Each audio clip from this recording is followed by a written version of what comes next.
Every time the clerk blinked, the mannequins in the promotional display moved closer. At first, Jonah blamed fatigue. He had been on his feet since 4 in the afternoon, the late shift stretching longer than it should have because someone had called in sick and the manager had shrugged, apologetic but firm. The department store was quiet now, suspended in that hollow hour before closing when customers wandered without urgency, touching things they didn't intend to buy. Jonah stood behind the cosmetics counter, hands resting on the glass, watching the seasonal display across the main aisle. 3 mannequins, 2 women and 1 man, dressed in autumn coats and scarves, arranged as if mid-conversation. The display had been assembled that morning. Jonah remembered because the mannequins hadn't been there yesterday, and because the stock crew had argued about spacing. Leave room for flow, the supervisor had said. Customers need to walk between displays. There was room. Jonah was sure of it. He blinked. The mannequins stood closer to the counter. Not dramatically. Not enough to trip an alarm in his head. Just enough that the negative space between them and the aisle edge felt thinner, like a margin erased by accident. Jonah frowned and glanced at the wall clock. 9:41 p.m. Get some sleep, he murmured to himself, the words absorbed by carpet and clothing racks. A woman drifted past with a basket of clearance items. Jonah straightened, put on his customer face. She didn't look at him. No one did really this late. People moved through the store like sleepwalkers, guided by memory more than sight. When the woman disappeared into housewares, Jonah looked back at the display. He blinked again. The mannequins were closer. This time it was undeniable. The man, featureless face angled slightly downward, now stood where the aisle stripe had been, his polished shoes almost touching the yellow tape that marked staff-only space near the counter. Jonah stepped out from behind the register and walked the aisle, counting his steps. He stopped where the mannequin's foot rested. "That's not right," he said quietly.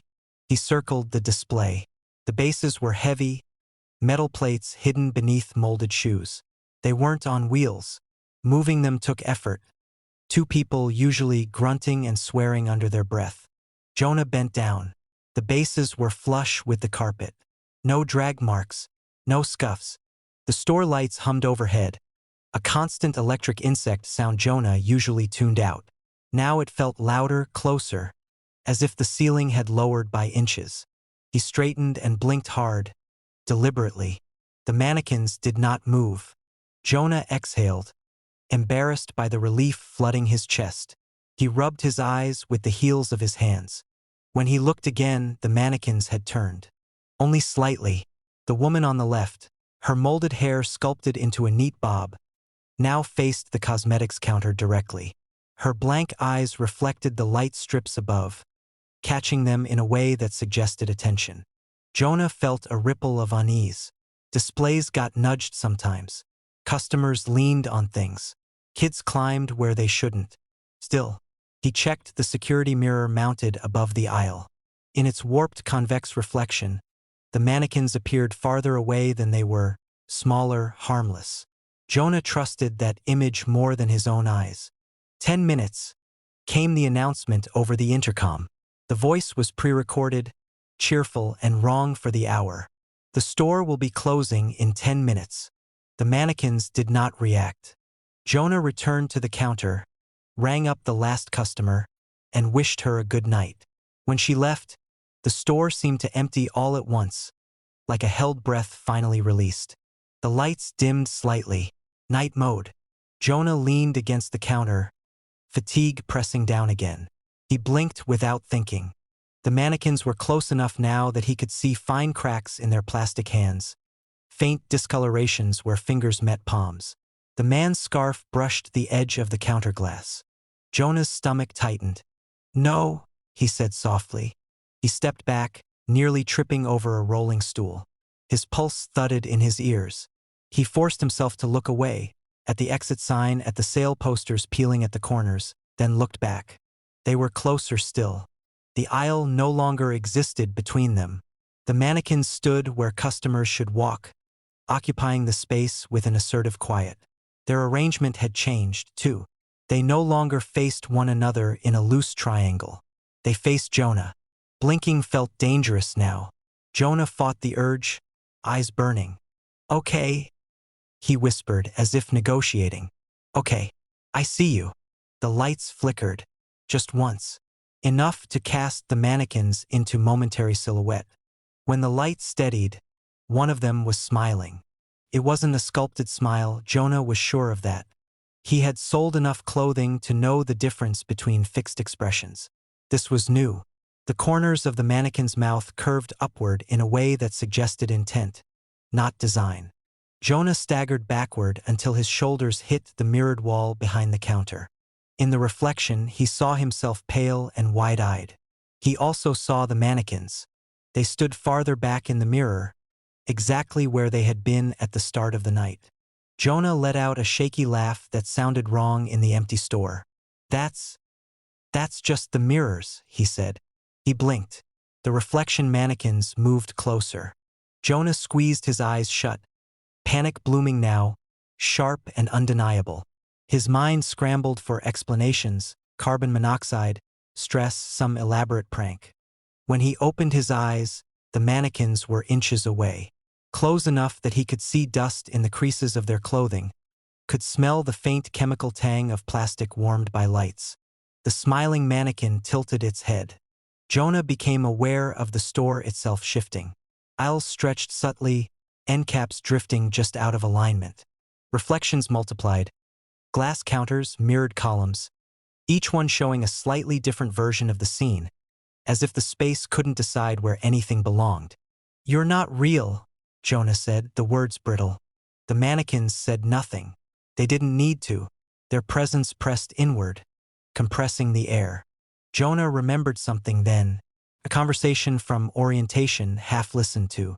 The manager had joked about mannequins being recycled. "They last longer than people," she'd said. "They've seen more shifts than any of us." He blinked. This time, the store blinked back. The mannequins were gone from in front of him. Relief surged, then stalled. They stood behind him now, reflected in the mirror at his back, arranged in a neat line. The smiling one raised a hand, fingers slightly bent, as if learning the gesture. Jonah did not turn around. In the mirror, he saw the mannequins take one careful step forward. He understood then not what they were exactly but what they did. They occupied moments people abandoned. The spaces between blinks. The inattentive seconds at the end of a shift. They filled the store when it wasn't being properly looked at. The intercom chimed again, automatic and soothing. "The store is now closed." The lights dimmed further. Jonah stared at his own reflection as it began, very slowly, to lose definition. Edges softening, features flattening into something smoother, more durable. Behind him, the mannequins waited, patient as fixtures. Jonah did not blink again. Somewhere in the store, a display gained one more figure, standing perfectly still, positioned just right for the morning rush. A customer paid with a bill dated 10 years in the future. Nate noticed the date only because the register hesitated. It wasn't a full freeze, just a fractional pause, the kind that made the touchscreen dim and then brighten again, as if reconsidering its own instructions. Nate waited, fingers resting on the edge of the counter, listening to the store's late-night quiet. Refrigeration units breathing, lights humming, a distant cart while ticking as it cooled. The customer stood patiently across from him. Mid-30s, maybe, clean jacket, no visible hurry. He had placed a single item on the counter, a travel-sized bottle of aspirin, still warm from the shelf. The register chimed and accepted the payment. Nate glanced down automatically to confirm the amount, and that was when he saw the year. He frowned, assuming misprint, novelty bill, some kind of commemorative nonsense people like to slip into circulation. But the bill felt right. The paper had the familiar soft resistance, the faint cloth drag against his thumb. The ink smelled faintly metallic, the way real currency did. "Sir," Nate said, keeping his voice light. "This bill." The customer smiled apologetically. "Is there a problem?" Nate hesitated. Store policy was clear about counterfeit detection, but nothing in the handbook covered chronology. It's just the date, Nate said. The customer leaned closer, peering at the bill as though seeing it for the first time. Oh, he said. That. Yes.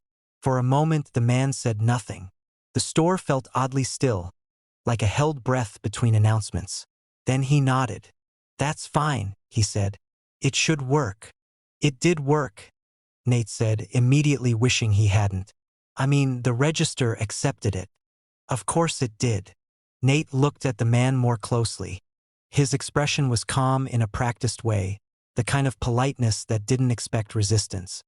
His eyes reflected the overhead lights too cleanly, as if they were closer than they should be. I'll need to check with my manager, Nate said. The customer's smile tightened, just slightly. That won't be necessary. Behind them, the automatic doors slid open and shut for no one. Nate swallowed. It's just procedure. I understand, the man said. It always feels like that. Nate turned the bill over. The serial number followed the correct pattern, but the ink density varied in places that made his eyes slide away. The portrait, he couldn't name the face, seemed sharper than usual, lines etched with a precision that felt excessive, as though it had been engraved after longer study. The year glared up at him again. You know this isn't real, right? Nate said quietly. The customer tilted his head. It is, he said. Just not yet for you. Nate laughed once, too loudly. Okay. He reached under the counter for the counterfeit pen, uncapped it, and drew a careful line across the bill. The ink faded to pale yellow, exactly as it should. His stomach dropped anyway. The store lights dimmed slightly, adjusting to night mode. Nate became aware of the faint digital clock embedded in the register screen. The seconds ticked unevenly. One lingered longer than the next, then skipped ahead to catch up. You don't remember me, the customer said, not accusingly. Nate looked up. I'm sorry. That's fine, the man said. You wouldn't. Not yet. Nate slid the bill into the till, his hands moving on muscle memory alone. The drawer closed with a dull, final sound that echoed longer than it should have. Your receipt? Nate asked. No, the customer said. I won't need proof. He picked up the aspirin but didn't move away. He rested his palm on the counter, fingers splayed. The skin there was warm, familiar. Something tugged at Nate's memory. Not a thought, exactly, but a pressure, like a word hovering just out of recall. He smelled ozone suddenly, sharp and fleeting.